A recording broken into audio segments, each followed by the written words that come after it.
معزز سامعین و ناظرین، لے کر آیا ہوں آج پھر سے آپ کے لیے ایک بہت ہی بہترین سا ویڈیو، جس میں انشاءاللہ تعالی 9 ذی الحجہ یعنی یوم عرفہ کے دن میں پڑھے جانے والی نفل نمازوں کا ذکر کروں گا۔ سب سے پہلے جانتے ہیں کہ 9 ذی الحجہ یعنی یوم عرفہ کب آتا ہے؟ جس دن ہم عید الاضحیٰ کی نماز ادا کرتے ہیں اور قربانی دیتے ہیں، اس سے ایک دن پہلے کا دن یوم عرفہ ہوتا ہے، یعنی 9 ذی الحجہ، 9 تاریخ۔ اس دن میں اگر کوئی انسان کچھ نفل نمازیں ادا کر لے تو اللہ تبارک و تعالی اس کی بے شمار حاجتیں پوری فرماتا ہے۔ نفل نماز کو ادا کرنے کا صحیح وقت ظہر کی نماز کے بعد کا وقت ہے، یعنی سب سے پہلے آپ ظہر کی نماز ادا کر لیں۔ ظہر میں 12 رکعتیں ہوتی ہیں، پورے 12 رکعت ادا کر لیں۔ اس کے بعد یہ 4 رکعت نفل نماز ادا کریں۔ ادا کرنے کا طریقہ یہ ہے، 2 رکعت کر کے آپ کو ادا کرنی ہے۔ پہلے 2 رکعت پڑھیں، پھر سلام پھیریں، پھر 2 رکعت پڑھیں، پھر سلام پھیریں۔ تو 2 رکعت کی نیت آپ کو کرنی ہے۔ اس طرح سے کریں گے، نیت کی میں نے 2 رکعت نماز نفل کی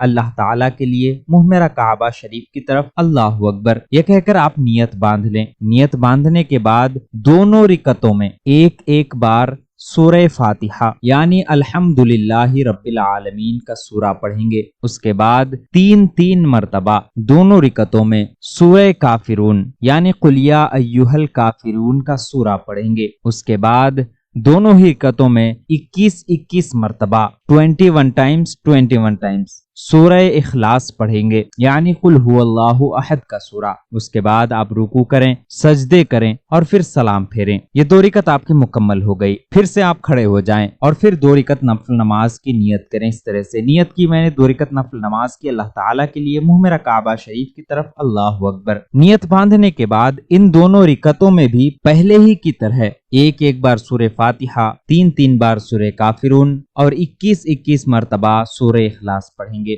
پھر رکوع سجدے وغیرہ کریں گے اور سلام پھیر دیں گے۔ سلام پھیرنے کے بعد آپ کو دعائے یوم عرفہ پڑھنی ہے، اسی جگہ میں بیٹھے بیٹھے آپ کو پڑھنی ہے۔ سب سے پہلے 3 مرتبہ اس دعا کو پڑھیں گے اس طرح سے، بسم اللہ الرحمن الرحیم، لا الہ الا اللہ وحدہ لا شریک لہ، لہ الملک وَلَهُ الْحَمْدُ وَهُوَ عَلَى كُلِّ شَيْءٍ قَدِيرٌ۔ یہ جو دعا بتائی گئی چوتھا کلمہ ہے، اس کو 3 مرتبہ پڑھیں گے۔ پڑھنے کے بعد ایک دعا اور بتائی جا رہی ہے، اس دعا کو بھی 1 مرتبہ پڑھیں گے۔ اس طرح سے پڑھنا نہیں جانتے تو صرف سن سکتے ہیں۔ بسم اللہ الرحمن الرحیم، بسم اللہ والصلاة والسلام علی رسول اللہ، اللہم اغفر لی ذنوبی وافتح لی ابواب رحمتک، اعوذ باللہ العظیم وبوجہ الکریم وبسلطانہ القدیم من الشیطان الرجیم۔ یہ پڑھنے کے بعد آپ اپنے دل کی دعائیں ہاتھ اٹھا کر اللہ تعالیٰ کے سامنے مانگیں۔ انشاءاللہ عز و جل ان چیزوں کی برکت سے آپ کو بے شمار فائدے حاصل ہوں گے۔